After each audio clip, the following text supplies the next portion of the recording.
6:31 p.m. We are holding the rescheduled meeting of the McMinnville Water and Light Commission. We are going to start with a work session. I'd like to call us to order and ask our clerk to do a roll call, please. Yes, Mayor Dropkin. Here. Commissioner Tankersley. Here. Commissioner Gormley. Here. Commissioner Christensen. Here. Commissioner Tate. Here. Wonderful. Take it away. Okay, thank you. All right, so thank you for indulging me this half hour of your time to talk to you about our power resources and McMinnville's resource portfolio and current load situation as we kind of ramp up the post 2028 considerations with BPA for power service. I thought this might be maybe a useful refresher on what our current portfolio looks like, some of the considerations and timelines at play, and also help to inform the commission for the decisions that are in your future regarding power supply and contracts. I think today I'd like to maybe give a higher level overview of our power resources, and I've identified specific areas that I would be happy to go into more detail in the future if this is something that the commission feels is useful. We can certainly put those on the calendar too. So to begin, Trina, would you mind advancing? Thank you. A summary of McMinnville's resources for power service. We of course have the Bonneville power contract, which is the vast majority of our portfolio, served by the Federal Columbia River Power System. That is for the 31 dams and the 1 nuclear plant. We also have contracts with Grant County PUD for the share of the Priest Rapids and Wanapum dams, and the waste management renewable energy agreement with for the landfill to gas generation at the Riverbend facility.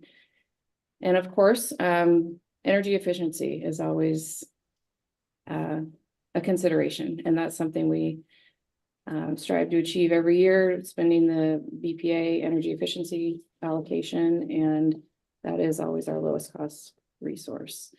So we enjoy reliable service through these sources, affordable as compared to the nation and the region, and almost all carbon free.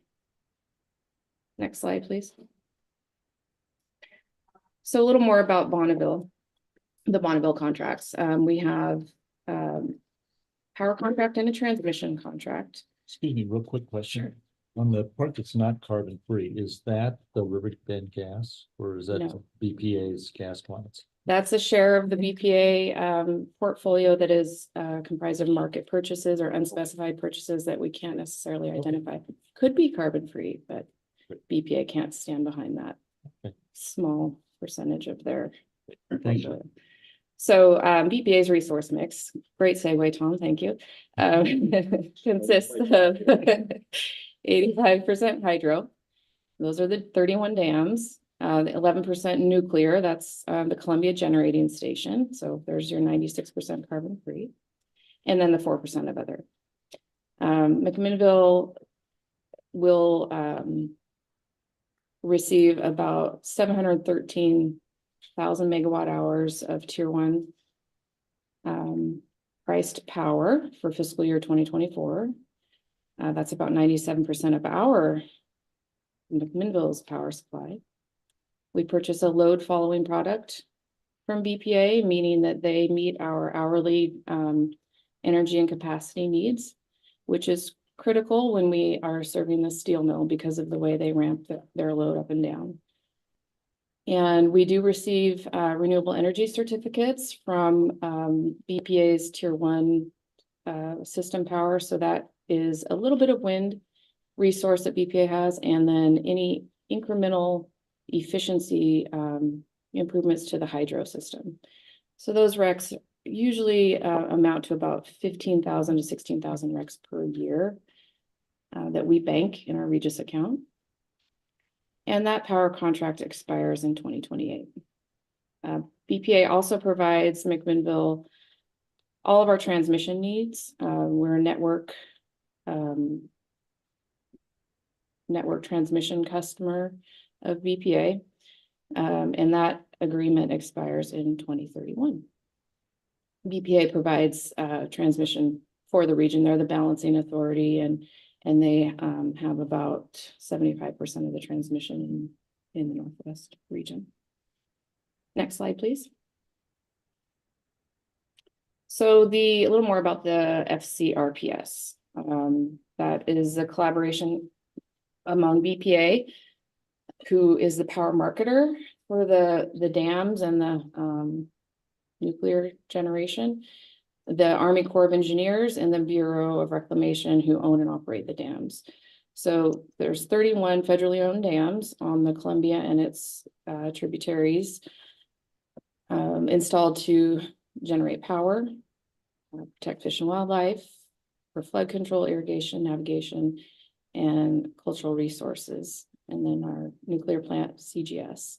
So all of those provide about 7,600 average megawatts of firm energy to the region.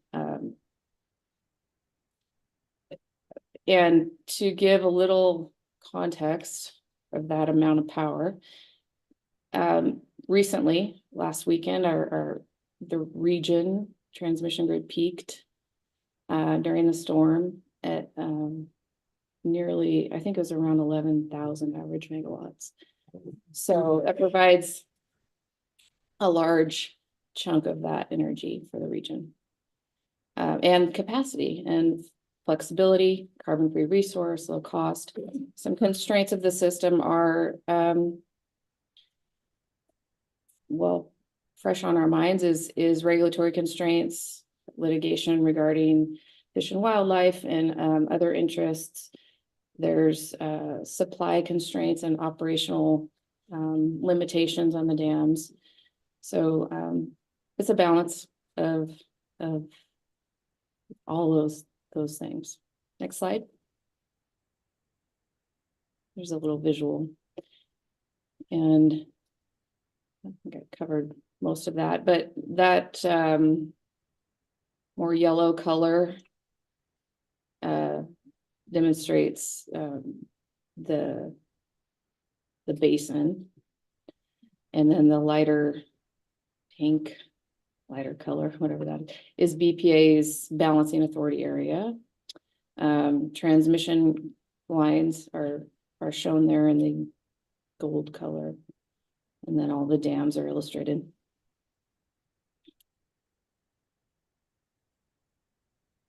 Shall I pause for any questions that I don't on see BPA? the BPA service area on the map, or I can't differentiate it between. Yeah, so it's Bureau the of purple Reclamation. line so the purple line outlines BPA's service area, Oh, and the thank- dotted line outlines the basin. Oh, sorry, I was looking. Yeah. Thank you. There's a lot going on there, Busy. but it kind of captures the scope of what BPA provides. Next slide, please. Okay, so next is our Grant County agreement. So McMinnville has signed contracts in the 50s when the dams at Priest Rapids and Wanapum were constructed for a share of that output. Those agreements they track with the FERC hydro license to operate those facilities. So that's typically 50-ish years. So they were renewed in 2002, but went into effect in like 2005, 2006. It's all hydro generation, carbon free, and provides about 3% of our current power supply. And So as I remember from the 2002 period, our share reduces, is that correct? yes. And does it reduce at the end of the 50 years, or does it reduce as we go forward now? So it was adjusted from what I have put together. It was adjusted at that point to 70% of our previous amount. Because we helped build the dams, right? So, and that was in response to FERC requiring Grant County to offer a larger percentage of to offer 30% of their resources to the market, to anyone. And so that affected McMinnville's share. It hasn't gone down since then. Okay, good. And there isn't, well, the current agreements go through the FERC license in 2052, Oh, great. Okay, I good. think, yeah. Thank you. Mhm. So we also receive RECs for any incremental efficiency improvements to those facilities as well. And we currently have, I think, about 15,000 of those banked. It is McMinnville's lowest cost resource. And we are also, so we pay a fixed amount for the energy, and we're also compensated for any variance in actual to forecasted. So typically results in some credits to our power bill. And we do pay for maintenance, correct? And that's part of the fixed cost, yeah, yes. We currently pay about $68,000 a month for this resource. Next slide. And finally, our portfolio includes the generation from the Riverbend landfill to gas facility owned by Waste Management. That contract began in 2010, and also a renewable resource recognized by the state RPS. And currently, so it's around 3,000 kilowatt hours a month. That's RPS. Renewable portfolio standard. Yeah. Do you want to explain why it's renewable? So. Let me go back to your question. So the landfill, typically it produces methane from the decomposition of waste, and prior to, or without this technology and generation facility, that methane would be flared, would be burned into the atmosphere. And so by capturing that and using it to power these large cat engines, not diesel, and convert that to electricity, it becomes carbon free. And the methane has to be flared because it's a worse greenhouse gas than the carbon dioxide, right? So What's that? Inverted. Yeah, it's broken down essentially into less greenhouse gas components, essentially.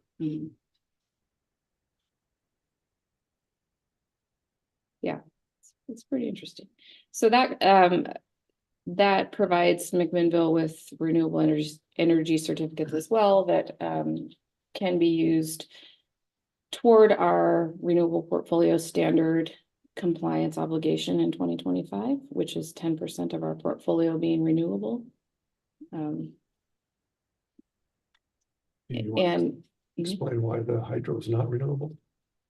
so for the yeah.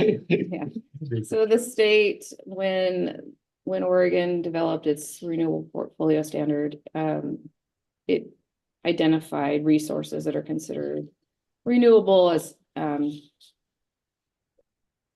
to comply with the obligations and existing hydro facilities were deemed to be were excluded. Because essentially that would result in the state not having an RPS obligation. So efficiency improvements to those facilities do generate RECs and are compliant.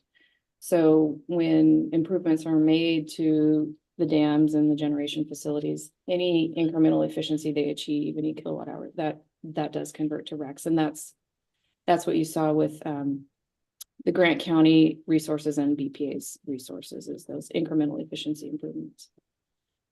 Now we can, when I didn't realize it was so soon, 2025, but when that happens, we can use our RECs, right? We can, To yes, make up the difference. yes. And how long do we have? Kind of given our portfolio Mhm. and the number of RECs we have before we're gonna have to do something different. Mhm. So, first I'll say there are 4 exemptions to the RPS. I don't have it in front of me, so I'll try to recall, but basically BPA contracts. If the cost of the resources will exceed, I think, 4% of your revenue requirement. Yeah, this is testing me. We qualify for all 4 exemptions, which and to begin with, McMinnville's power supply is already 97% carbon free. So I don't project an RPS obligation for the next, I project it out to 2030. We don't have one. Now, what may shift that is the steel mill or any, large spike in growth that pushes us into, if we're with BP, if we're talking BPA, if it pushes us into a tier 2 product that's not carbon free, that takes up a larger percentage of our portfolio. If the steel mill expands or grows their load, that could push us there. Now that cost we pass on to them. The RECs that we do acquire through BPA, we do allocate a share of those to the steel mill and to Airgas via the agreements that we have with them. So yeah, currently there isn't a projected obligation for the Oregon RPS. Do you know what population level or number of residential units or residential, is there, when you say if we saw population growth, well, all the data we have says we will have population growth, right? So do you know what that cutoff or that line is, that when we hit 40,000 residents, that's when we're most likely going to go to tier 2, or when we hit 50,000 residents, Yeah, well, that is one variable. But we could get there with our current population. It just depends on our electrification progress. And, if we see one new large load, that could push us there, within a year. So currently our tier 1 allocation is sufficient to meet projected load growth through the BPA contract for sure. Beyond that, we don't know yet what our tier 1 will be, our share of that. So 2028 could shift things depending on how that goes with contract negotiations and how BPA decides to allocate the tier 1 costs. So I would also say that energy efficiency is going to help us though, right? energy efficiency will help us, and we have banked, by the time our BPA contract expires, I think we'll be approaching 1 million RECs in our Regis account, which will cover us for a long time. So I've run some different scenarios, but depending on the variables, there isn't a pressing need for additional rec purchases or. But to go back to your question, the variable that we're gonna face is if people start to push for all electric homes, that will drive us much faster to having to do something, because now almost all subdivisions have gas for water and electric heating. So the loads from residential customers are pretty minimal. But if they start moving to an all electric, that's where it's gonna drive our loads up significantly and fairly quickly. And do you know, I think this is a no-brainer no, but I might as well ask. Do the modifications that the steel mill is making right now, are those gonna make any significant impact on their energy demands? They're having to put in some new filtration systems. It is. gonna go up. We know that much. Increase its additional load to meet the EPA requirements. But we don't know the amount yet, because it keeps jumping around. Estimates are 5 megawatt. 5. Oh, okay. Yeah. Oh. Mhm. So can I just clarify the renewable, the methane process at the landfill? So the contract expires in 2030. Is there an expectation that that's going to continue on past that? Not at this time. Waste Management has not approached McMinnville, and we haven't approached it. We would have to renegotiate the agreement, pretty thorough, like specifically the pricing. It just doesn't hold anymore. At the time, it was, based on market projections and current circumstances, and it made sense. So the contract was established when they were open for business, and so they didn't need to make money off the gas. Well, or off that the and generation. the electricity market was in a different place. It was at a time when McMinnville was seeing projecting more growth, projecting a need for renewables and additional non-federal resources to serve load, and the price negotiated made sense.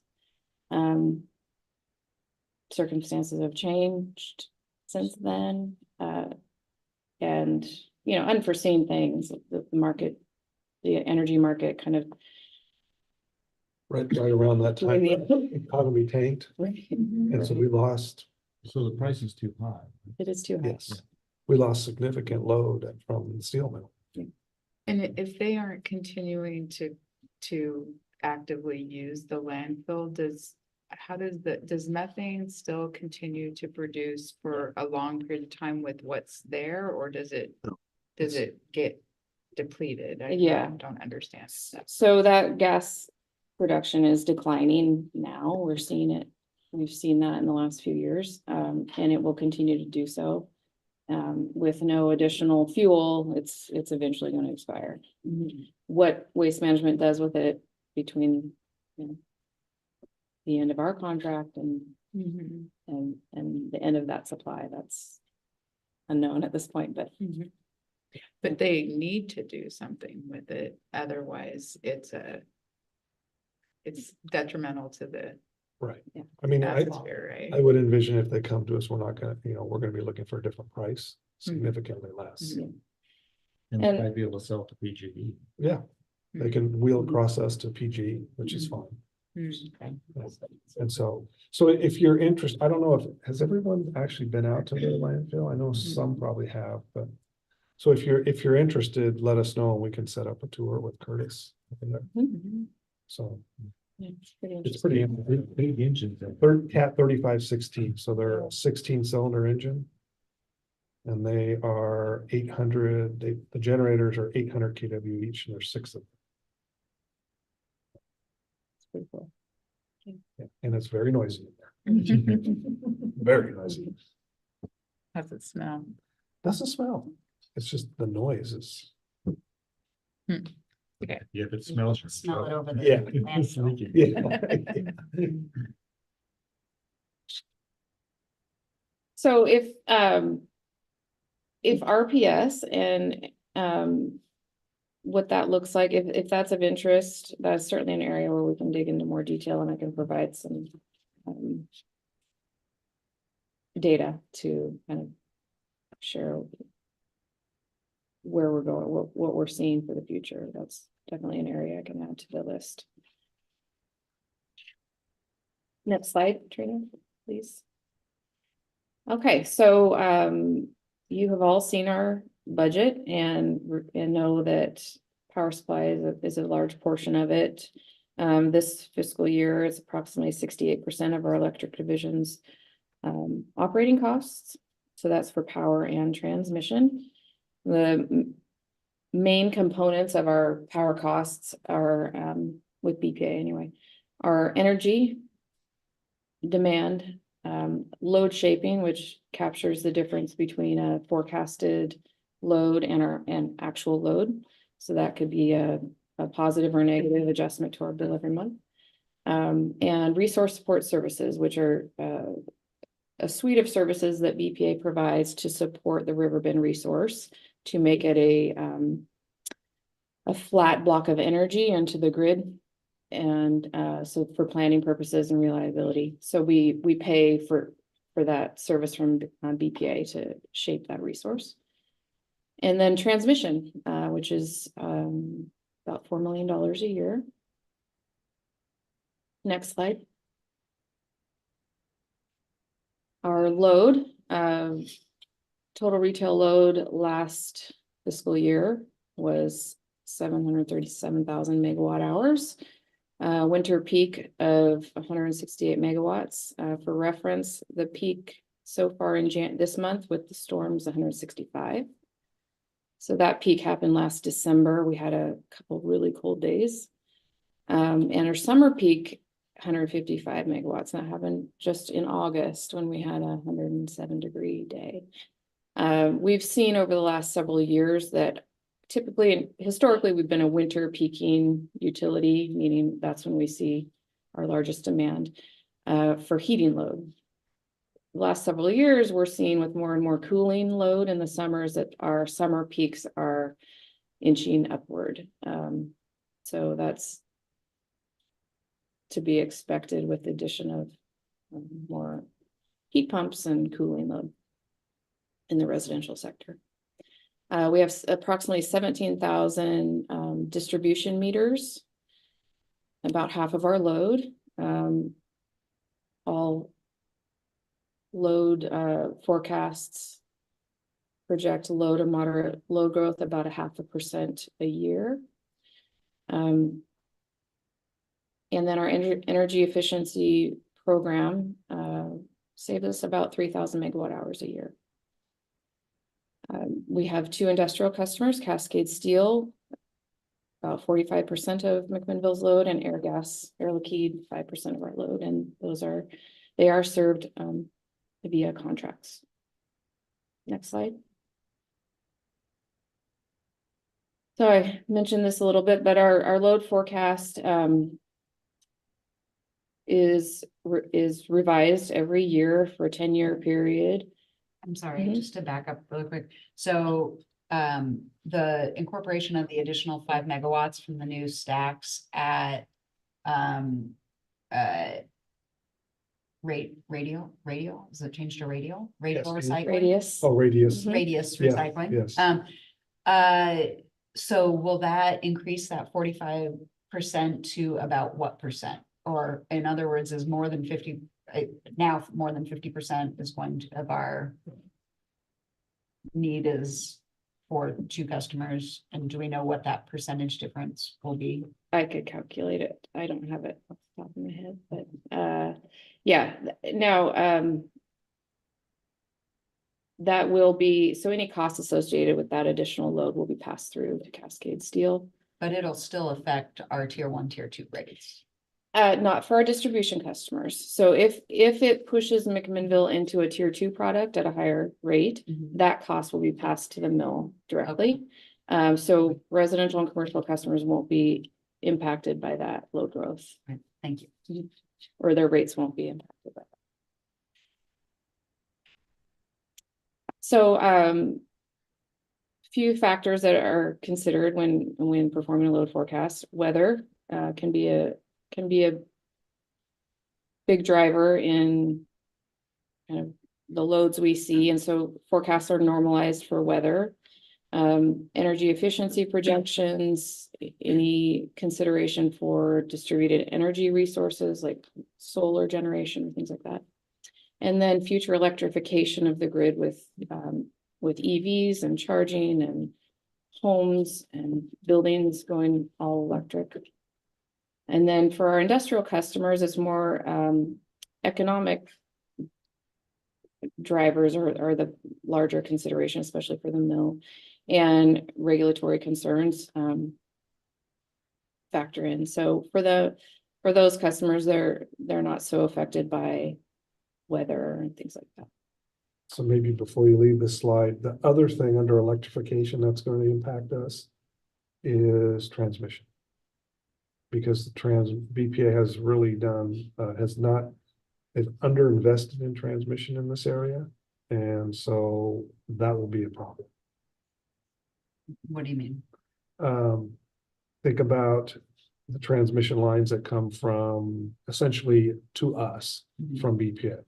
Those lines have not been upgraded in 40 years. 40. Okay, so as the demand increases, those lines aren't gonna be sufficient. to Correct. carry. And so that's one of the things that we're working on right now as we go through and upgrade our transmission.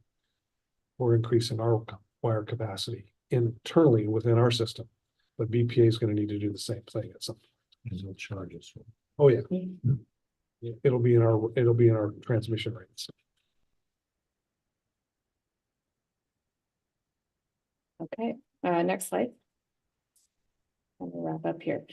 So, what does our future hold? So currently, we have a consultant working on an integrated resource plan for McMinnville to take a 20-year look at our load and resource needs and evaluate viable options for the utility to consider. So that should be wrapping up this spring. We should have a draft plan to share around, I think, May, with a final plan by June. The BPA agreement expires in 2028, so BPA has kicked off several years ago the Provider of Choice initiative, which kind of lays out the policy framework for post-2028 agreements, and that final policy should be released in February.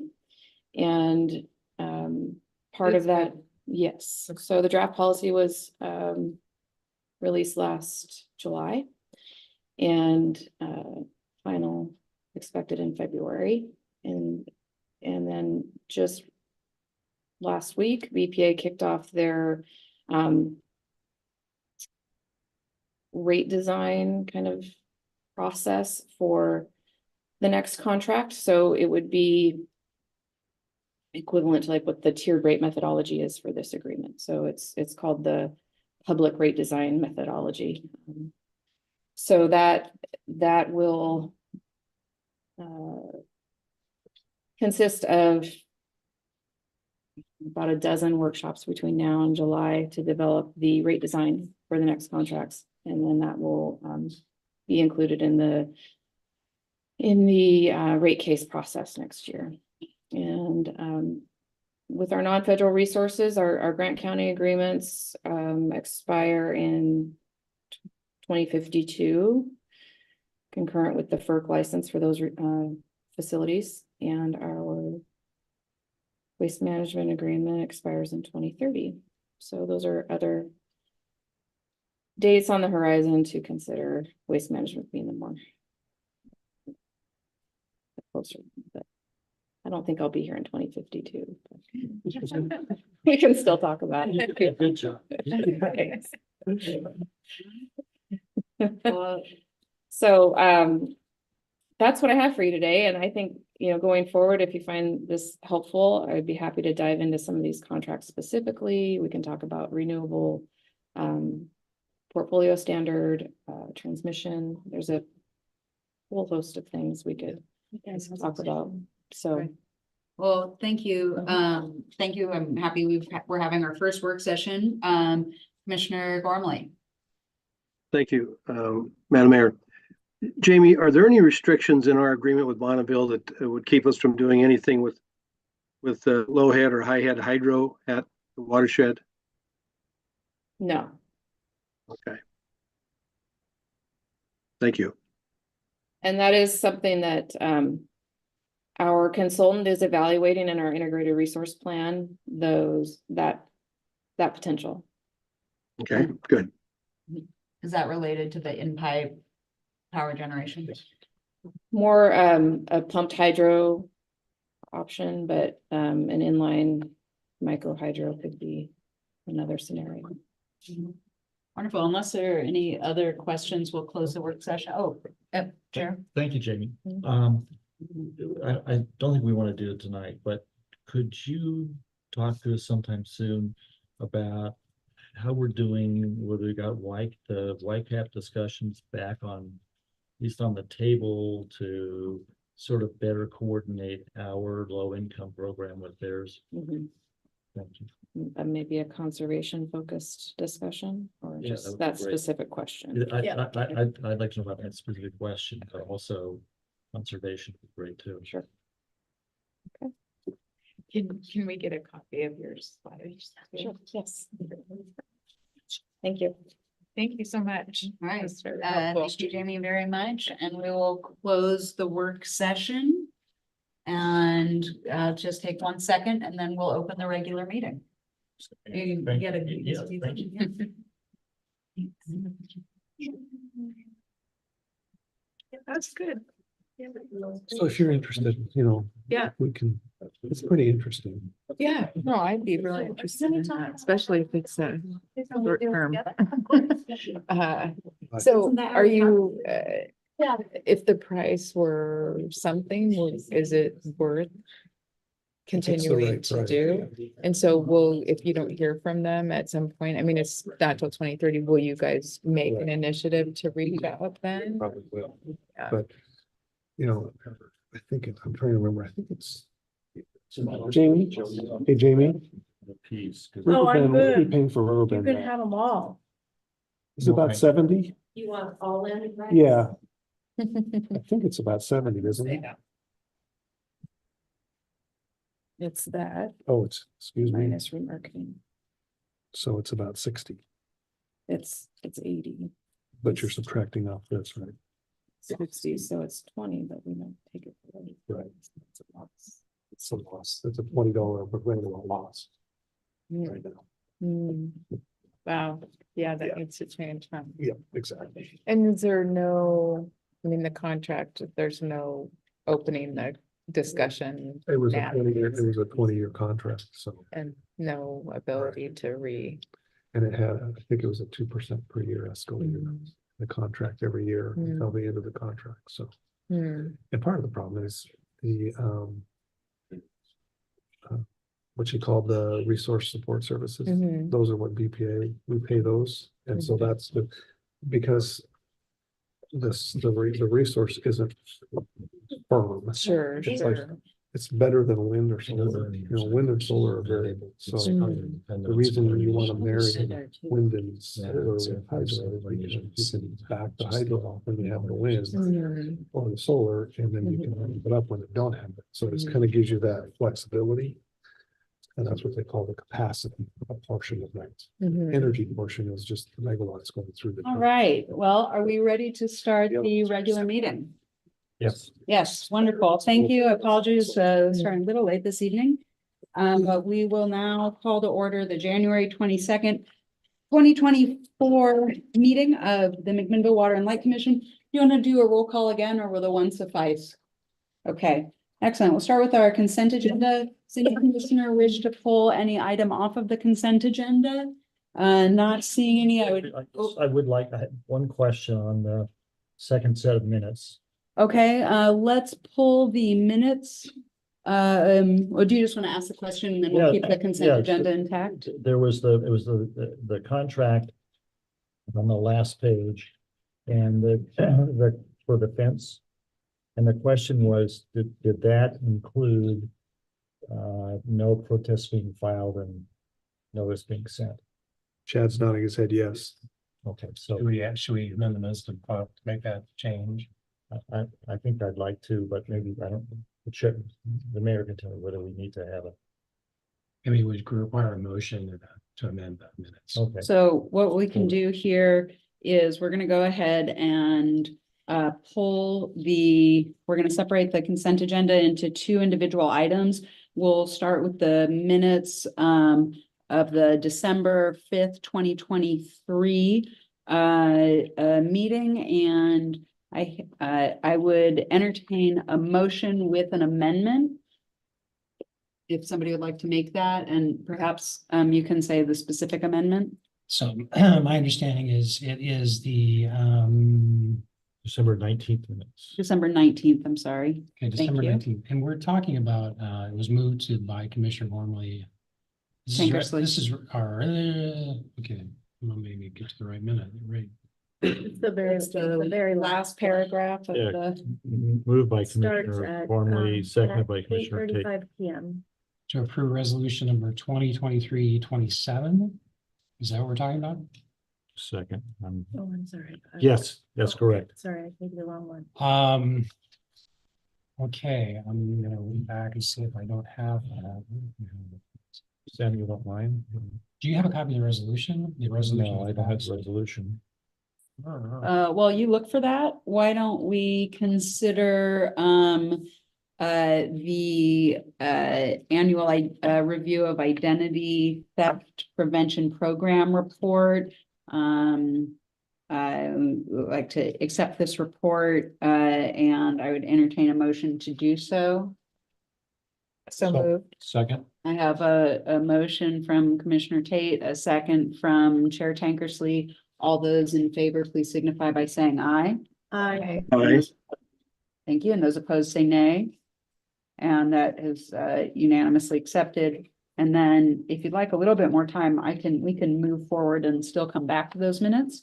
Okay, so we will now have commissioners had an opportunity to review accounts payable and purchasing reports. And are there any questions or comments at this time? No questions here. No question. Thank you. And we'd now welcome Brent Keller, our forester, to give us a report from our partner Mason, Bruce, and Gerard.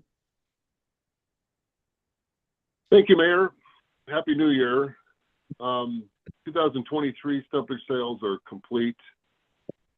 About 1,100 loads were shipped between the two sales, 6.4 million board feet, and about $4.4 million in income. So one of our more banner years in terms of volume and value. Projects are complete for both those sales, and we've moved to reforestation. I wrote this letter the 10th of January. Lots happened in a few weeks here. We'd started planting that week, and then the weather came in and we were snowed out. Now the weather has warmed up again. The snow's come back off, so we're going to resume reforestation in the 303 unit tomorrow. So we look to stay on that and just keep planting for the duration of the season here. Hopefully the weather cooperates.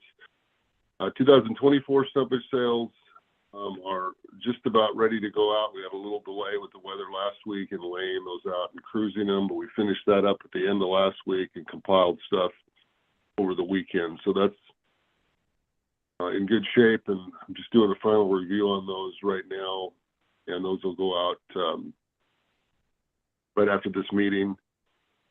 And that'll give buyers a little over 3 weeks to look at the sale. So I feel good about that. And then we'll have a bid opening on February 14th, which is the Wednesday before the February 20th commission meeting.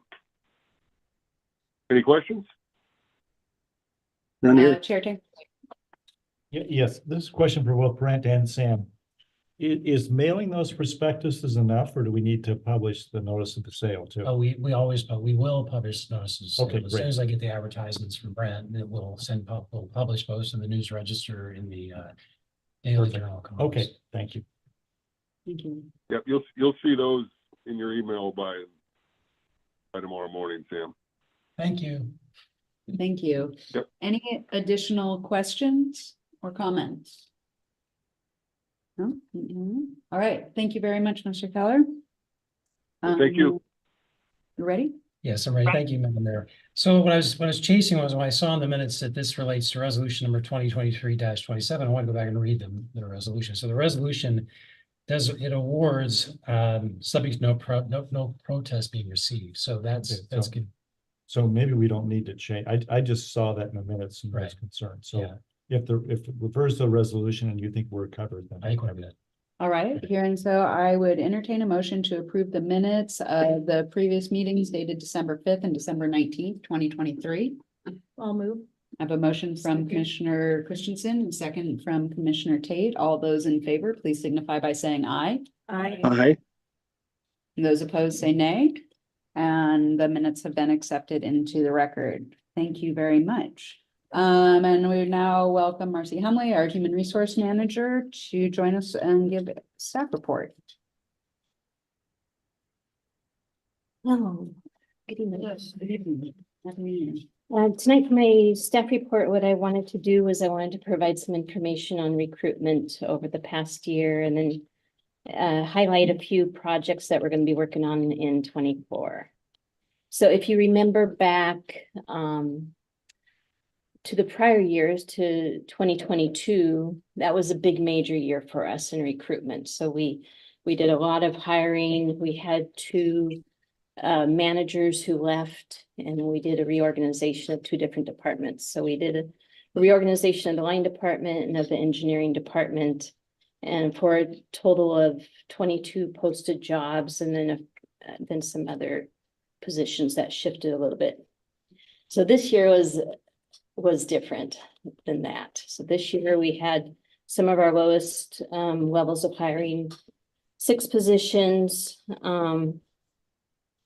So this year was one where a lot of people spent a lot of time learning their jobs, and we did a higher amount of training. We saw some training open up, prior everything was shut down or you had to do webinars or things. And so some different training opened up. We also started manager meetings. So we have quarterly meetings with managers and talk about topics that would be of interest to them. So a very different year for us. We had 2 positions of 2 people that retired, and those were the only separations that we had this year. So, looking forward to 24, we don't anticipate that we're going to have any retirements this year. Looking at potentially 1 for next year. So not a lot of activity expected. I have on the last page, I have some projects for 24. I'll highlight a couple of them. So one is Paid Leave Oregon. We saw Paid Leave Oregon start up in September. It was a new product for both staff and the employer, and it has had some use. I believe we had 4 people who used it at the end of the year. We have 2 more that are anticipated in this first quarter to use that. So we'll spend some time now helping employees understand the process and get that benefit if it's needed. We'll learn how the employees use that product also, and take a look at our benefits dollars, make sure they're being used to their fullest extent. Another thing that we're doing, Excuse me. yes. So I just wanted to clarify, and John already answered the question for me, but that the fraud in that program is not one of our employees committing fraud. There was an attempt at Correct. identity theft. Correct. So we have, the state of Oregon has had a number of news articles that have talked about how they are seeing fraud in their program. And so we received notice that one of our employees was going out on leave, and that employee wasn't going out on leave. So that employee had some identity theft happening to them, and they did a fraud report, and we also did, as the employer, did a fraud report. Super, Yeah. thank you. Yeah, you bet. The other thing that we will see very soon is a new website. So we've done a redesign on that website. Hopefully here in February, we'll get to see the end result of that.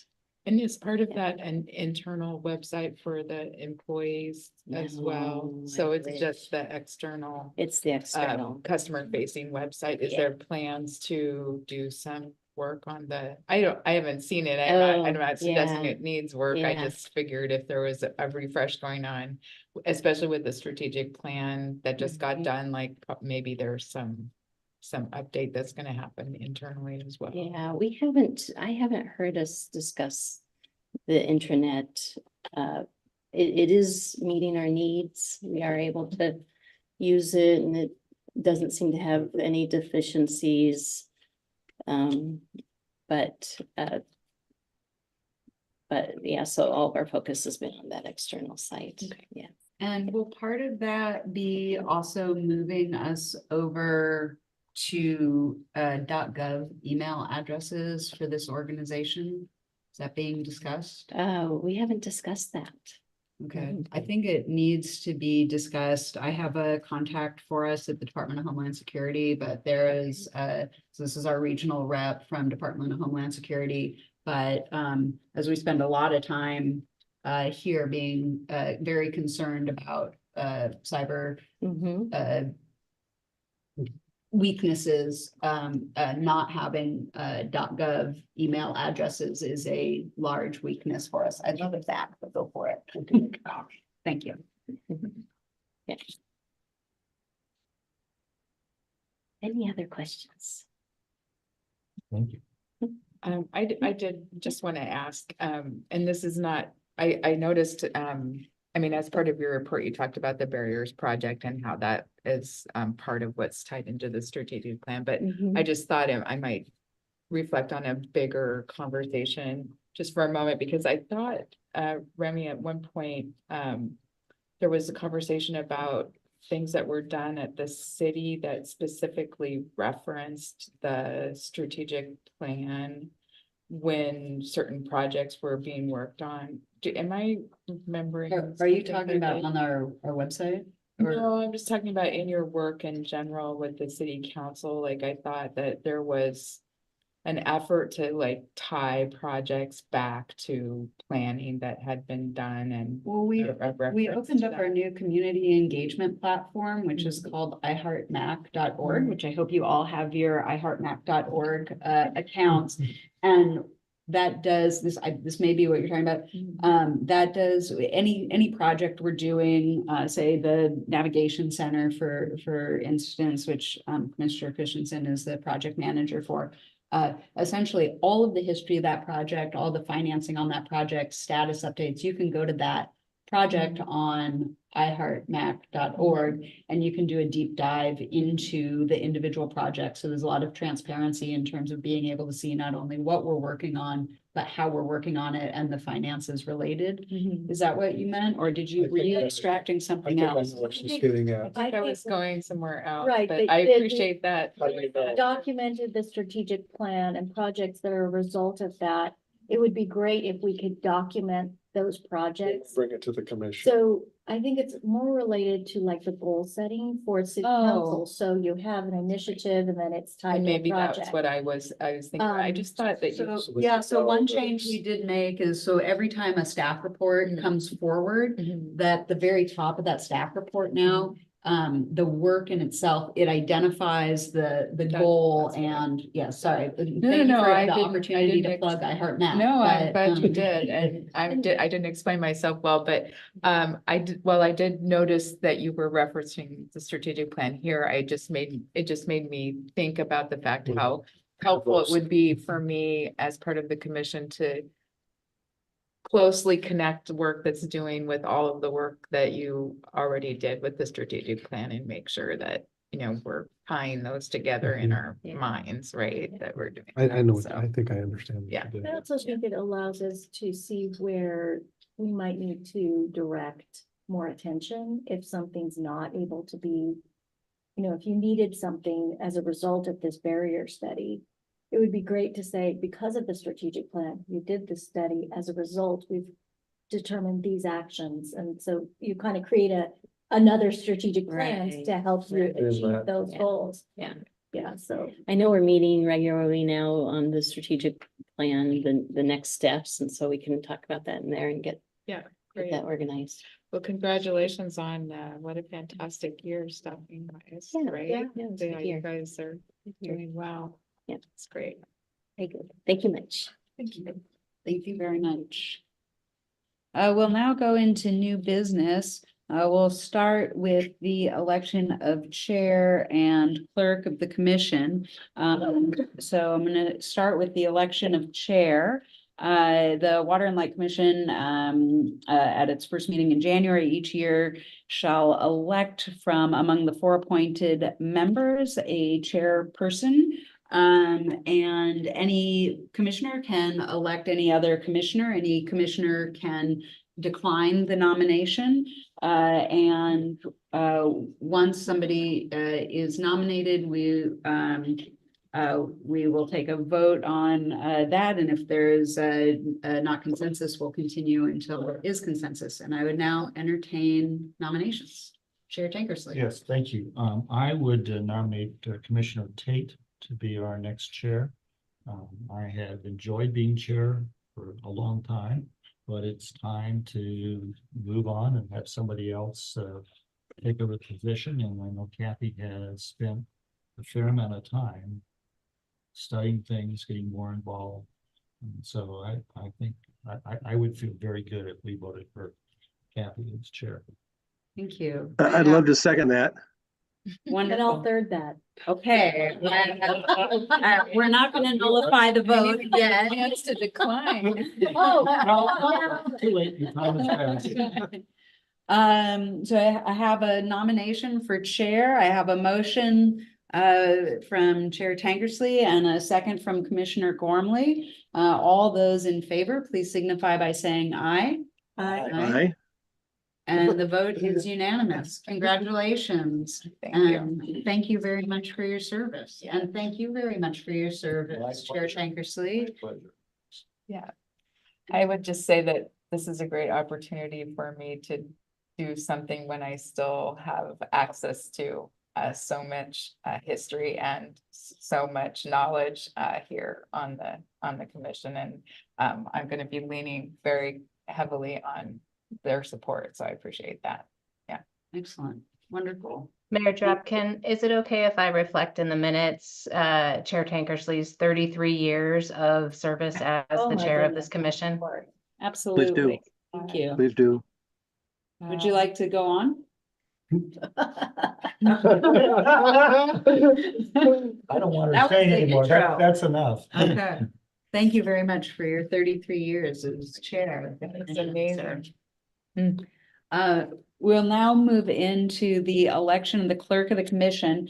Now, as the commission may recall, we had a recent conversation around this. Our charter, the City of McMinnville charter, states that there will be an elected clerk of the commission.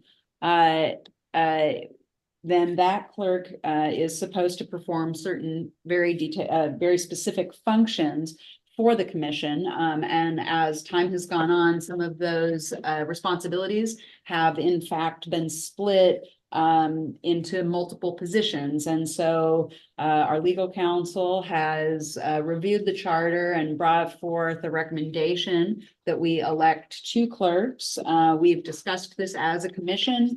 Everybody has been in line with that thinking, that it is logical, that it is in line with the charter, and in fact helps us to perform functionally as intended by the charter. So with that as a bit of a preamble, I would entertain nominations for 2 clerks at this time. I was successful last time, so I'll try to get this. Try it again. I would nominate Trina McManus and Mark Dunbar as our co-clerks. And I recall the discussion, there was a discussion about who would be primarily responsible for what. Do we need to have that as part of this? Or? Yeah, I think maybe just defining that they will perform their duties consistent with their current job descriptions, something in that line in the minutes, and that they would be elected as each as clerk of the commission to jointly fulfill the duties of clerk of the commission. So in combination, they'll perform all the functions consistent with their job description. I'll second that. I think Trina goes beyond her job description and will continue to do so. And She has other job duties. Yeah, she has other job duties too, where Mark's are solely related to the finance directors, as I understand, and Trina is sort of primarily responsible for the rest, although she would, if she's not around, Mark would have the authority to. Right, and that's why I suggest you simply elect them to act jointly as clerk of the commission, because there may be times when it will be convenient when Ms. McManus is on vacation, for example, that Mr. Dunmeyer can attest a document, something like that. So I think, certainly, I think there are certain duties that Mr. Dunmeyer will continue to act, primarily in the bookkeeping capacity. Ms. McManus will primarily act consistent with their job description in the records capacity, and probably be your primary attester of signatures. But I mean, it's Then with that understanding, Yeah. my motion stands. Right, I have a motion from I don't know, because it takes effect next meeting. Just plain. Motion from Commissioner Tankersley and a second from Commissioner Gormley, and all those in favor, please signify by saying aye. Aye. And opposed say nay, and motion passes unanimously. And congratulations, Trina, on your reappointment, and congratulations, Mark, on your new appointment. I thank you both very much for your service to the utility and the commission. Thank you. We will now review the resolution that would be approving access and ownership agreement with Bonneville Power Administration regarding equipment in McMinnville's Windashar substation. And I'd invite up James Burke and Brent Scrivener to talk to us about this. Thank you. So Brent and I are here tonight to talk about the access and ownership agreement with Bonneville Power Administration. This is really a housekeeping item. So it's an agreement that Brent's been working on for a while with Mr. Justice. This agreement is to provide clarification of ownership of 3 switches located within McMinnville Water and Light's Windashar substation. These 3 switches are identified by both McMinnville Water and Light and BPA as components of the electrical transmission system, which provides power to the Windashar substation. Since the transmission main is owned by BPA, both Mac Water and Light and BPA agreed to have this agreement in a formal setting to clearly identify the switches as part of BPA's electrical infrastructure system. So I have Brent here tonight and also Mr. Justice, so we can answer any questions you have in regards to this contract or agreement. It's fairly standard, but it's really just to identify those 3 switches as being part of BPA so they can come on, maintain those and work on those when they need to. Did something happen that made this apparent it needed to be done? Was there some issue with the equipment or just? There was no issue with that equipment specifically, but there was some work being done in the substation where it would have been nice to clearly identify who owned what equipment. Mhm. It's pretty straightforward So contract, so they- yeah. You reached out to them and then Yeah. they're like, yeah, that makes sense. I asked them, do you own this? They're like, don't know. So trying to get an answer to that Yeah. question still. Makes sense. And do they charge us for when they fix it?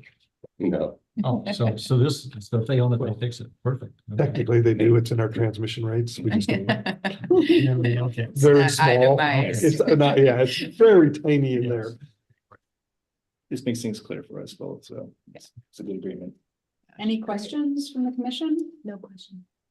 So, Mr. Justice, do you have a resolution for this? I did. So this is a resolution number 2024-1, a resolution authorizing approving access and ownership agreement contract number 024TX17315. Entered into between the city of MW&L acted by and through its Water and Light Commission and the United States Department of Energy acted by and through the Bonneville Power Administration.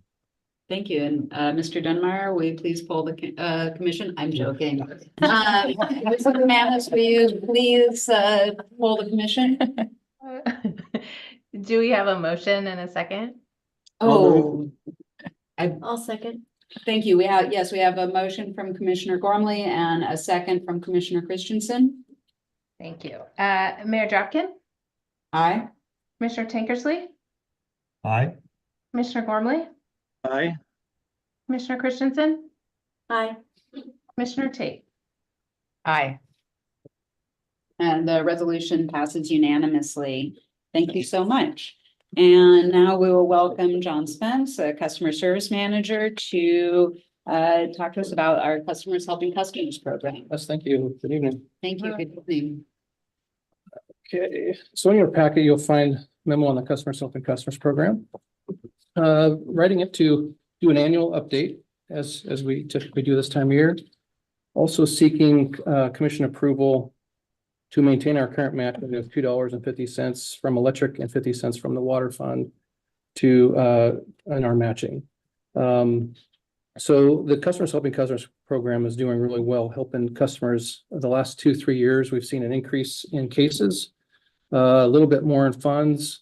The downfall is we are customer donations are down. So where we started 3 years ago, coming to you asking to match, we're right at that amount again in the fund. So to start this year, I think I said it was like 56. So that's kind of right where we came back, I think in 2020, and we did a first year of matching with the 250, basically $3 for every dollar matched. And I think that 1 year we did $40,000 as a cap. Since then, we've done 20,000.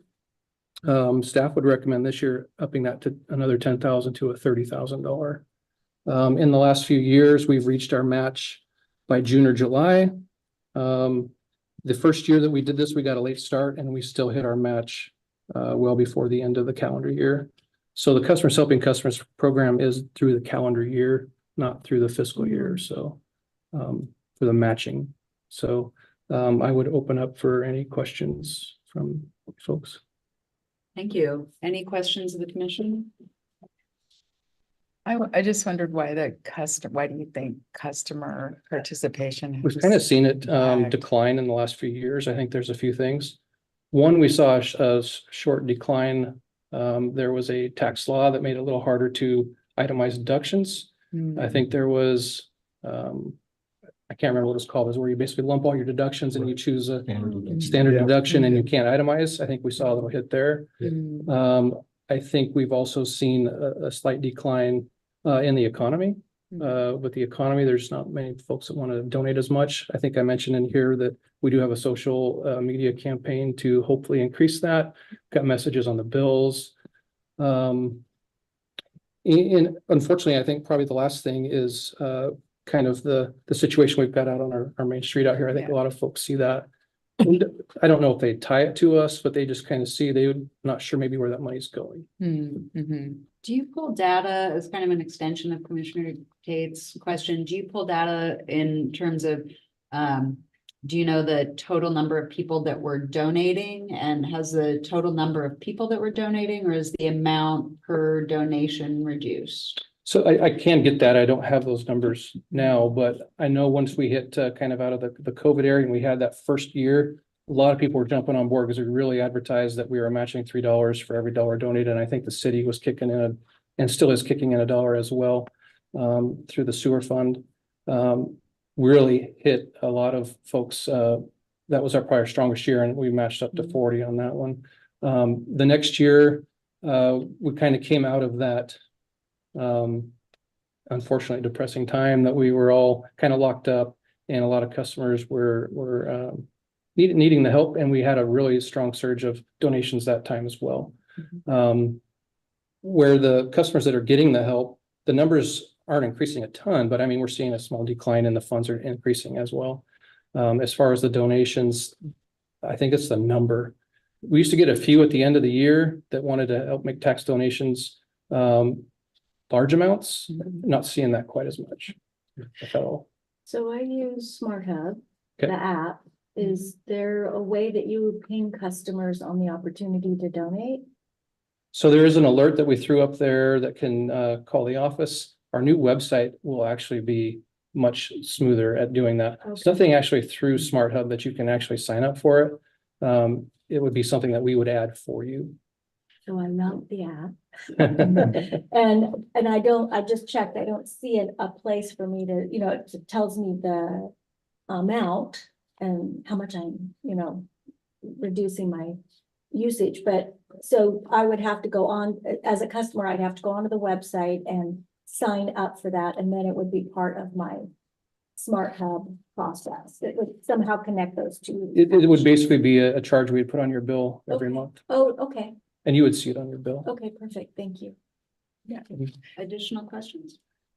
I just wanted to, I guess I wanted to ask, are the amounts that we're approving right now, is it possible if we were to decide later on in the year or something that we wanted to up our match for like a for a certain period, just to do like a special drive or something, like Oh, I would love we that. have the ability? I mean, we've had unexpected revenues come in throughout the year, and I know we're gonna have some discussions about maybe having a little better planning on what we might do with those revenues, but this is a place where, especially depending on what the weather's like next season, next winter season and stuff, maybe, it's a time to appeal and also to do a bigger match to get more people involved. And if we went that direction, it would be nice to give our communications officer enough time to plan a Yeah. campaign Yeah, in that. So, yeah, I love that idea. Well, we can look at that as we'll be doing our budget here. mhm, And so that would be something we could add to our mhm. budget for the next fiscal year. Great. Well, I'm really happy we're participating like this, and it's a great thing. Yes, it is. Thanks. Thank you. Do we need to move? Yeah, so we're looking for a motion to approve maintaining the current 3-to-1 water line match for every dollar donated to the Customers Helping Customers program, and increasing the maximum contribution from $20,000 to $30,000 for calendar year 2024.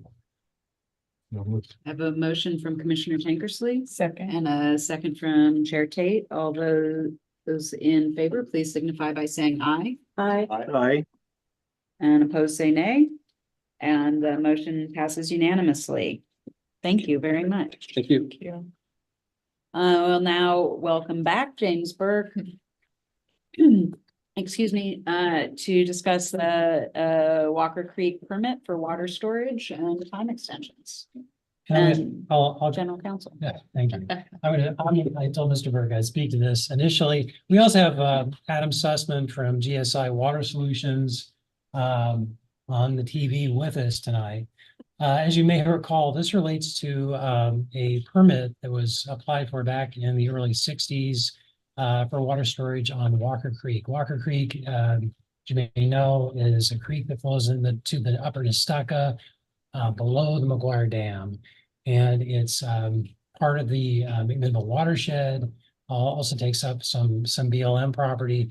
But since the early sixties, there was a plan to put a reservoir on Walker Creek, much like we have a reservoir on the Nestucca, the wire dam. That dam has never, however, never been constructed. And through a series of events through the 1960s, the 70s, into the 80s, this application for a water reservoir was repeatedly renewed and extended. And so I think the first extension was, the first, I think the first period of time to build it was terminated in, I believe, in the 1970s. And then it got rolled over into the 80s and just kept getting rolled forward. I think it was extended 9 times or something like that. Anyway, back in the late 90s, there was an application for extension. I think that's the 1990s extension is the one, Adam, I think that's one we're actually working in it right now, is the 1997 application for extension. Right. And so, yeah, we didn't want to rush into it, but in the intervening periods in the 1980s, there was action taken by the state legislature to designate Walker Creek as a scenic waterway. And then actually just recently in 2019, Walker Creek was designated as I want to say it's like a national scenic river by the federal government. So it's been double designated as a scenic way or waterway. And we're told by the state and expressly in state law, it appears to be very unlikely we'll ever be permitted to build a reservoir on Walker Creek. Anyway, but that the application for extension was finally acted upon in, I believe it was October of this year. We saw a proposed order to deny the application for extension, which had been filed back in 97. Came to us in the end of 2023. What we did recognize, however, in reviewing it with Mr. Sussman, unfortunately, the proposed order had a lot of errors in it. Mr. Sussman actually, and there are factual errors and errors of law. Mr. Sussman consulted with Oregon Water Resources Department, specifically the Water Rights Division, and they actually withdrew their order, recognizing the errors. Then in late December, I think December 19th, they issued a superseding order, mostly with the same errors again. And so we've seen it again. And so we've consulted with Mr. Sussman about what should we do about this. And our recommendation this evening is to present a letter to Water Resources Division together with an application to cancel the application, to basically withdraw the application. And I'm going to let Mr. Sussman speak to this because he's actually spoken with the director of the Water Rights Division, Mr. French. And I don't know, Adam, could you maybe just sort of summarize your conversation? Yeah, I can. Good evening, everybody. It's good to see you. I apologize for not being in person. I think that was a great summary. I mean, we're on our second try now in terms of working with the Water Resource Department to get even a denial of your proposed extension of time right. And in the second go around, like was described, a lot of the same both factual and legal errors were described in what's called a proposed final order. So at this point, your option, you have a couple pathways. One is you can let things go forward as they are, but we've had a lot of discussions about that would potentially just leave a lot of bad facts and bad law on the table that us in the water community try to avoid at all costs, because you never know when those will come back to roost within other transactions that you're trying to do. You could let it go. You could spend a lot of time and money and energy submitting a formal protest of the proposed final order. There's a fee associated with that. Your legal counsel would need to get involved. And I think it's likely you'd spend a fair amount of resources, and the ultimate conclusion would be the department would propose to cancel your permit anyway. And I think that the path we were taking, and I've described it to Mr. Justice, is let's make this efficient and let's make it the commission's story. Let's if the plans from you and your staff are to not pursue the construction of this reservoir, let's make it our story and withdraw the request for an extension of time, and then work with the Water Resource Department to voluntarily cancel the permit, kind of recognizing that that's your choice and your needs. And part of making this your story, there's an important part of this is number one, you're making it your story about why you're canceling the water right to store the water. But in Oregon, we have this funny system where you get one water right to store the water in the reservoir. That's the permit that Sam's talking about. And then there's another water right to use the stored water. And oftentimes older permits to use the stored water are combined with using the stream itself plus the stored water. And so in making it your story moving forward, we have asked the Water Resource Department, hey, if we, the commission, voluntarily cancels the permit to store water, as I just described, that we can have the department with us clearly articulate that that has no effect on what I call the secondary water right, the other water right, which would be to use Walker Creek directly if you so choose. So we want to be very careful in making it our story and making sure that things that you're not certain yet in terms of what your plans are preserved for the future. And the Water Resource Department, I've shared an email exchange that I've had. They appear to be very open to that kind of approach forward, working together to just kind of make this as efficient as possible for everybody. All right, so what we propose to do, and I think what the memo suggests is that the commission delegate authority to the general manager in consultation with general counsel to draft a form of documents to voluntarily withdraw the pending storage permit extension request before Oregon Water Resources and voluntarily cancel the permit in R 2653, which is the storage of water, what we call Reservoir 4B, commonly known as Walker Creek, and then authorize the mayor and the clerks to sign the documents. We've actually the documents have been drafted. I've gone over those, the sort of the upside of having moved the meeting. We had more time to do this. So we always have the documents drafted to prepared for the mayor and the clerk to sign. We get those off to Water Resources and proceed to, if it's authorized, proceed to cancel the permit. Thank you. Questions? Real quick question. So the documents expressly reserve our right to use the use permit or the secondary permit?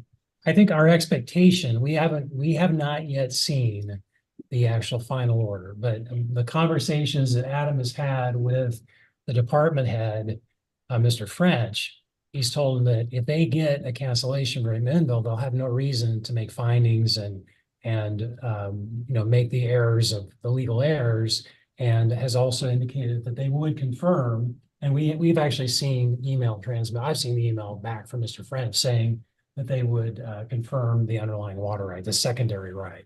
And the application we're talking about withdrawing has nothing to do with the secondary water right. Is that correct? Correct. Sam, maybe I can just jump in for just a second. Sure. Ideally, it would be kind of a two-step process. So what we have right now, the action pending in front of us is the commission has a request to extend the time to construct the reservoir. Okay, and it's what we call a permit extension. And so step one would let the commission would withdraw the application to extend the time. And in a subsequent step, we would then work with the department, with the commission voluntarily canceling the permit. And we have asked the department since we're being so cooperative and efficient in working through this, that in the order canceling the permit, we would want them to put very clear documentation that has no negative impact on the commission in terms of continuing to develop what I call the natural flow right for Walker Creek associated with it. Hopefully that clears things up. And also that right, Adam, we've also perfected a portion of that right already, correct? We have, it's a older, complicated right, and about half of the water right is for the use of McGuire Reservoir and the Nestucca River, and we have already worked with the commission to certificate. Yeah, I believe it's 6.4 CFS. Thanks, John, for reminding me about that. You. So if I could add, we have spent decades trying to perfect this, but in the 70s, or I guess 80s, when the Friends of Walker Creek got established, I think that's when the Celsia was actually found, and that started lots of different things in that. But John, right now this flows into what one of our tributaries? This flows into the Nestucca below McGuire. Okay. Thank you. Additional questions or comments at this time? Well, real quickly, Adam, I appreciate the way you and Sam worked to what sounds like a good solution for us. So thank you very much. Yeah. It should work, state, hopefully. You're welcome. We thought maybe the second time around with the state, we'd get maybe a clear, more factually accurate, legally accurate document, but that didn't happen. So this seems like a good path forward. Thank you. Thank you. Good. Mr. Justice, do you want to read the requested action? Sure. We're seeking a motion approving a delegated authority to the general manager in consultation with general counsel to draft a form of document to voluntarily withdraw the pending storage permit extension request before the Oregon Water Resources Department, and to subsequently voluntarily cancel permit R 2653, the storage permit for McMinnville Reservoir 4B, commonly referred to as the Walker Creek Reservoir, and to authorize the mayor and the clerk to sign. I entertain a motion. I'll move. I have a motion from Commissioner Christensen. Second. And a second from Commissioner Tankersley. All those in favor, please signify by saying aye. Aye. And those opposed say nay. Motion passes unanimously. Thank you so much. All right. Thank you, everybody. Good night. Thank you so much. Thank you for being here. Next, we're going to discuss a memorandum of understanding with the city of McMinnville regarding the adjacent Miller property. As the commission knows, we started in more in-depth conversations about this property about a year ago when an offer was made to purchase, and we realized at that time that there was a lack of clarity on the commission about our intention with this property. And so from that time, we've had numerous conversations leading to this point. With that, I'll turn it over to our general counsel and general manager for a presentation. You want to start? Okay. So, as the commission, I think, reviewed last month a form of member of understanding, I had a conversation with the city attorney about the draft document. We met, discussed it. He reviewed a draft of it, proposed a couple minor changes to it, but sent it back and said it looked like it was in a good form. So I think if the commission wants to move forward, it'll just sets a path, or sets things in motion, I guess is what I'm saying. It's not a binding document, as I spoke with city attorney and just said it gives us a path forward. So I don't know if John, if you want to say anything else about it. I think the only other thing I'd add is that, Jeff and I both talked about that, and I think he feels that he has authority to sign it once the commission approves it, so. And it's in your packet, but the intention of the city of McMinnville is to locate a future Parks and Rec facility on this property. And that is one of the goals that the council set at our year-end goal setting. We established 5 goals, and one of them was to pursue the construction of this new facility. And this property is unique in how it will work with the city. We have certain land requirements in order to make that facility work for the community. And so this is in terms of its location and adjacency to an existing park in terms of its overall size, et cetera. This is a great piece of property, and I'd say the city enthusiastically is ready to move forward with this MOU.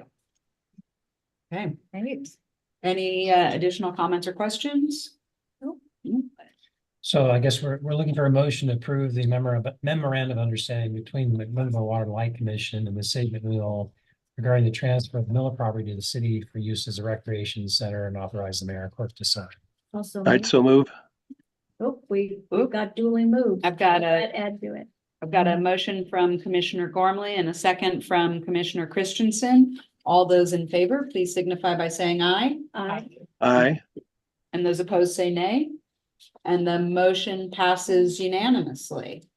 You go. Madam Mayor, just to the board, thank you so much for your support. This concept, let's hope that we'll be successful in raising money one of these days.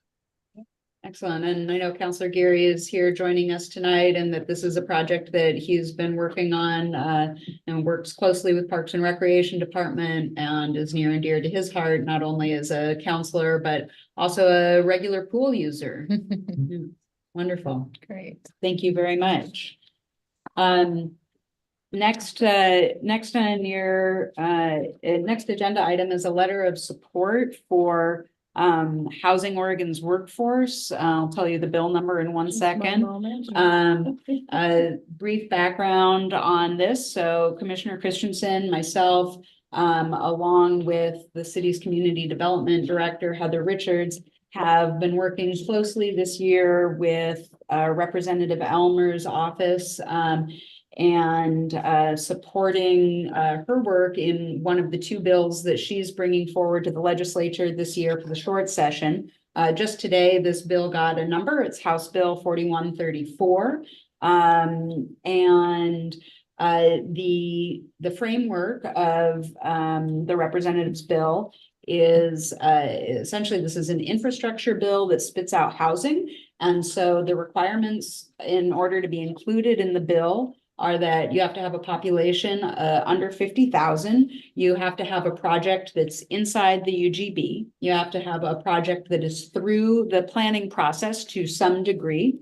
And then there's a give-get aspect of it. So the legislature gives the infrastructure, the money for the infrastructure, a pass through from the city, direct allocation, to the city, pass through to pay for the infrastructure.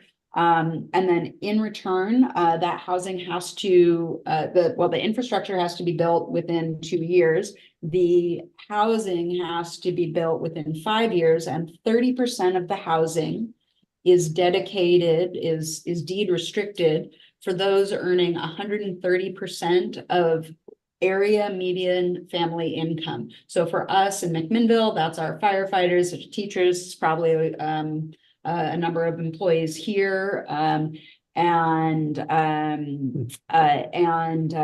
so it's workforce housing. I really can't thank Commissioner Christensen enough for all of her work on this. We have been meeting weekly with Representative Elmer's office for the last 6 months, probably, Yes. working on bringing this forward. The project that we in the city of McMinnville identified is our Zone 2 and the needed water infrastructure. So that is a planned development that was approved back in 2007. It's 290 lots that haven't developed since 2007 because the developer, after it went through approval, basically said, no, the cost of doing the infrastructure is too prohibitive in order to develop those lots. So McMinnville's portion is a $2 million ask. And again, there's no actual money to the city of McMinnville for that. That will pay for the water infrastructure. So the pumps and the pipes that will be coming out of the pump house that is in place there, and it will open up those 290 lots for development. The $2 million is based on a quote that McMinnville Water and Light received, our most recent quote that McMinnville Water and Light received, to supply that infrastructure. And then long-term, not included in this bill, is if it goes through, it actually opens up a lot more developable land that is inside the UGB. But those 290 lots are what have been approved.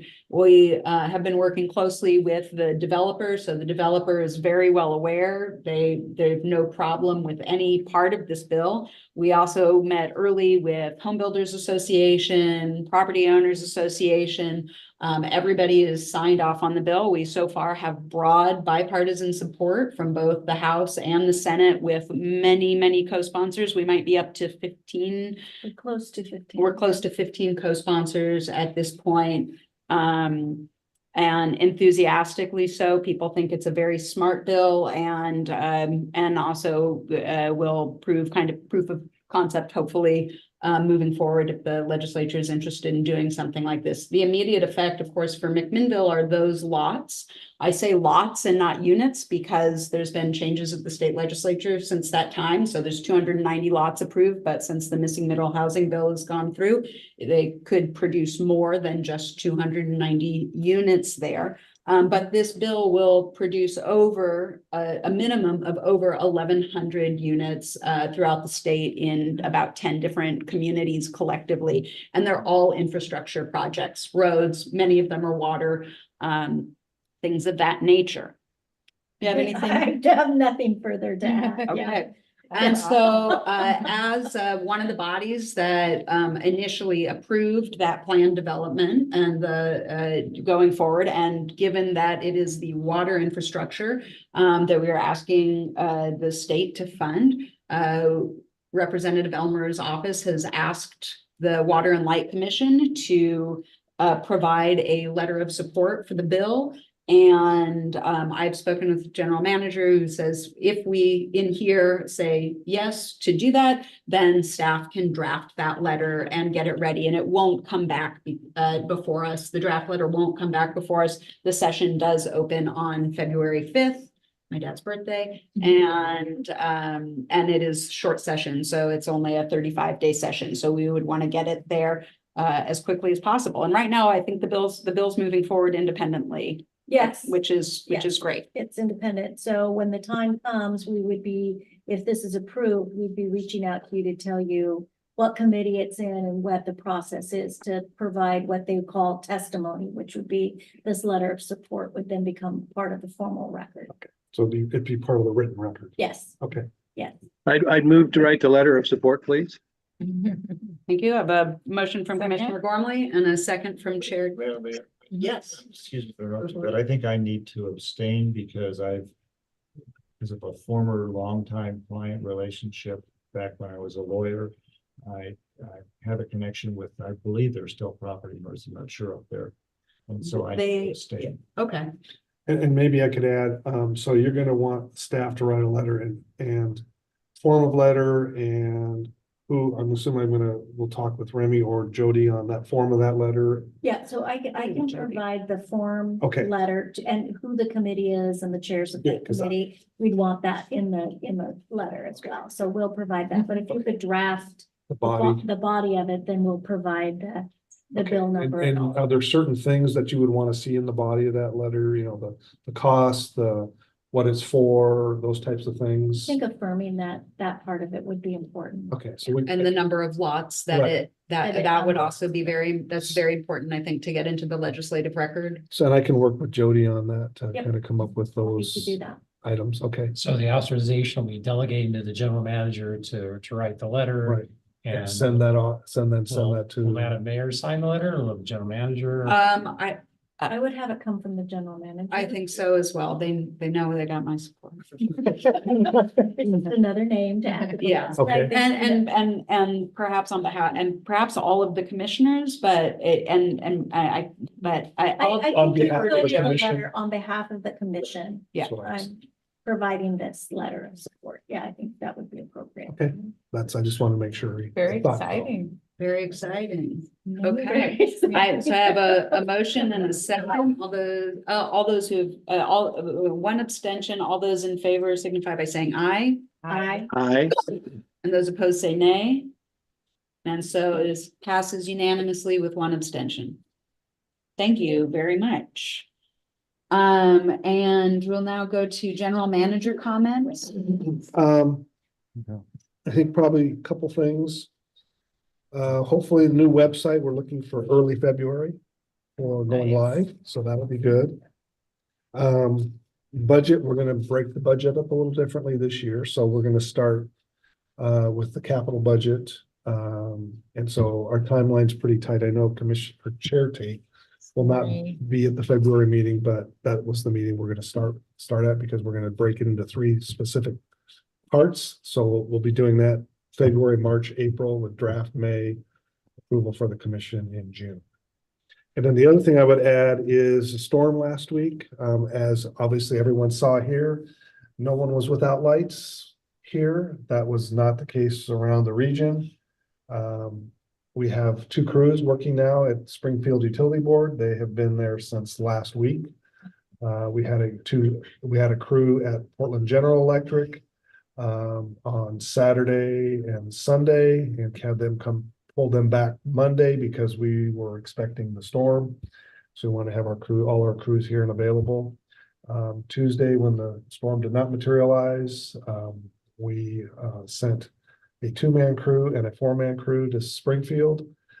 They have now, I don't know the total number of poles yet, but as of this morning, they were looking at 40 poles, but as they were reassessing areas they could not get into, they're now back up to 80 poles they need to replace in a service territory that's probably half our size. And so I'm anticipating our crew is going to be there for at least another week. We have 2 crews. Forest Grove has brought in 2 crews, and they've gotten 4 crews from the contractor. So storm was bad in Portland, but other areas got hit as well. The Eugene Springfield area got hit significantly. All the consumer-owned utilities in that area had significant damage. A lot of poles had to be replaced. So what it's done for us is it's given us a look at, okay, where would we have deficiencies if this happened to us? And looking at our response and what things we may do, change or adapt.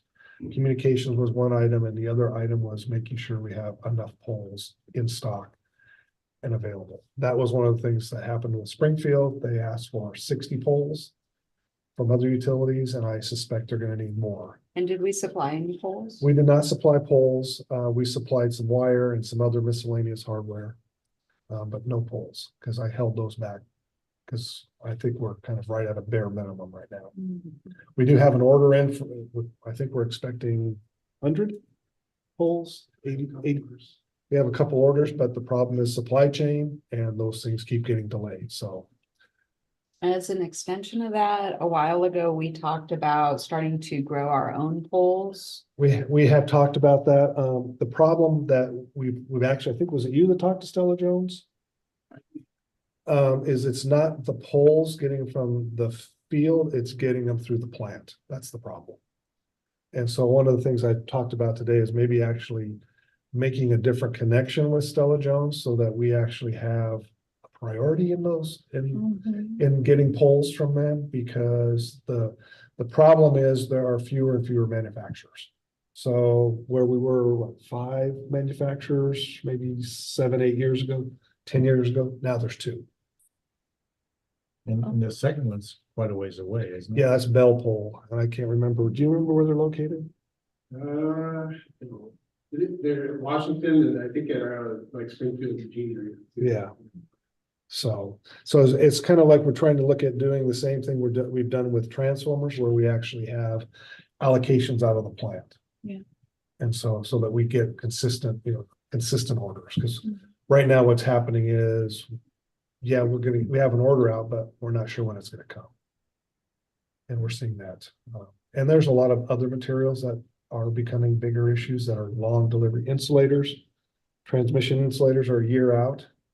So if we have, damage to our transmission system, it could be significant for us. So reevaluating this based on what happened, I think, and like I told Chad, is no one's going to criticize us for having too much material. Well, we're going to get criticized when we don't have enough. And so, we're going to use the material up sooner or later. So, and this is material that's it's not going to go bad. So, I just, Right. Thank you. Mhm. Any commissioner comments? I have two things.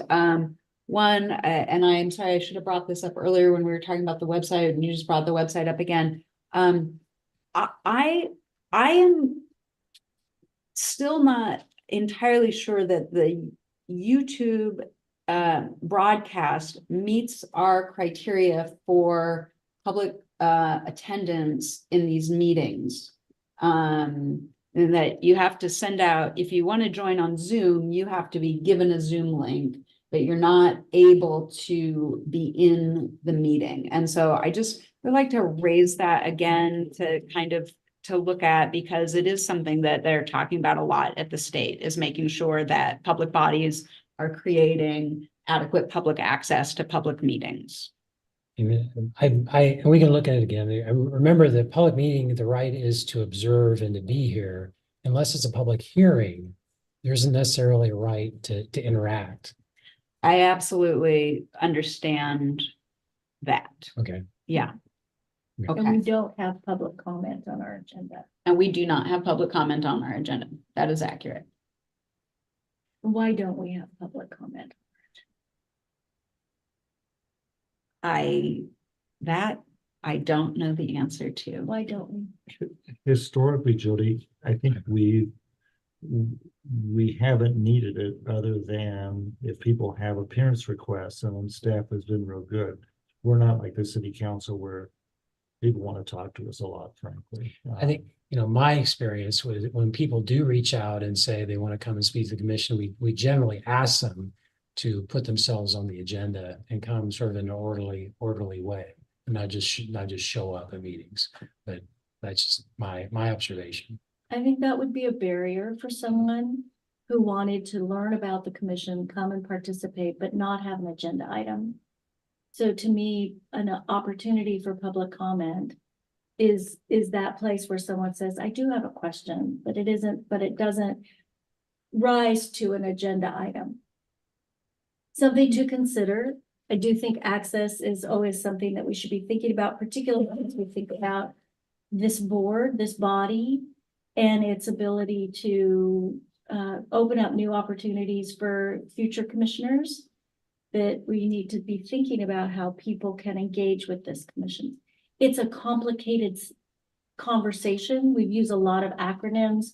It's a very complex thing, but if we have eliminated the ability for the public to comment or to be engaged with the commission or bring a question to us, there is no place on the agenda for them to do that. It's formal, call our attorney, right? That's a very formal process. That's a barrier we don't need. I think Commissioner Tankersley was pointing out that I think also historically, the commission has been very informal when people have actually arrived. I guess I'll just point out, in our changing environment with hybrid meetings, if we do create a formalized comment process in the meeting, it might force us into a situation where we would have to also do it online. So there's sort of downstream consequences that might go into play. There's nothing that prevents you from engaging with the person that's sitting in the audience. And in my observation, in the last 15 years, it happens quite frequently. So. So for many years, at the end of the meeting, often there's somebody sitting out there that we didn't recognize. We'd ask them if they had something they wanted to say. So, I mean, as you all know, you sit here week or month after month and nobody new shows up. And so over the years, that was one of the things the board did, was say, do you have something you want to talk to us about? Sure. Thank you. And then the other thing I just wanted to thank John. I had a job shadow a couple of weeks ago, mayor for a day, when we set up this auction item. I thought that I would probably have a fifth grader in tow. I had a wonderful college freshman who actually had taken a gap year and worked at the legislature last year. So we had worked with her. She had advocated on behalf of McMinnville with her place at the legislature last year. She was overly enthusiastic to come and job shadow for a day, just actually going to meetings with me all day long. And then we came here before our evening meeting, and John gave us a wonderful tour and really talked about the in and outs of the utility as well, and gave her a great perspective on the history of utility and current status. And I just thank you for taking that time. I really appreciate it. And Trina, thank you for helping us organize it. And one more thing, you want to mention that she was student liaison for MURAP too? Oh, yeah, go ahead. So she was also, she was the student liaison on the MURAC committee, the Oh, wow. Mid-Maple Urban Renewal. Oh, that's very Yeah. cool. Yeah, she wants to be in governance. Yeah. That's her, and And- she's studying governance and excited. That's She looked familiar when I saw her, and then when she told me her name, I knew who she was. awesome. So it was That's much great. Well, wonderful. Thank you Thank again you. for that. And then last on this agenda before executive session is financials. And again, just to ask if commissioners have had a chance to review and have any questions. No questions. No question All right. this time. So we will adjourn this meeting, go into executive session, and when we are done with executive session, we will not be coming back into public meeting. Yes? Before we adjourn, I would like to thank Commissioner Gormley for interrupting Yeah. his cruise to come to the That's meeting. Oh, my amazing. goodness. Yeah, So, thank you. Ed. yeah. You're setting a high bar. for The, those of us who the wanna lights have gotten, travel. the lights have gotten dim because Candy said it's time to go to bed, but we're in a kind of a tough storm, so I'm sitting here in this chair going back and forth and glad I took motion sickness pills. But anyway, I've been struggling with service as well as Tina. No, and I was in shock this afternoon when I popped up and there was Tina. So we couldn't make it work last week. So thank you all. Thanks for your patience too. Thank you Thank so you much. for Thank being you there. very much. Mr. Gresh, do you know if he? He is our engineer. He's going to be Oh, in okay. executive session. Yeah, I was I wondering was who like, he was. 'Cause he didn't have his someone I name. don't recognize. Okay. Great. So, Mr. Justice, will you read us into executive session? So we're please? going to go into a executive session pursuant to RS 192660 sub 2 sub F to consider information records are exempt from public disclosure under RS 192-345 sub 23 relating to information revealing security measures, protect information processing, and RS 192-660 sub 2 sub P to consider matters relating to cybersecurity infrastructure, responses to cybersecurity threats. And also in the executive session, in a second matter, pursuant to ORS 192-660 sub 2 sub E, to conduct deliberations with persons designated to negotiate real property transactions. I don't think we have any media with us here tonight, but we did maybe warn not to share any information out of the public, out of the executive session. As the mayor indicated, we're not coming back into open session for any decisions, and the meeting will adjourn after these executive sessions. So with that, I think we can go in.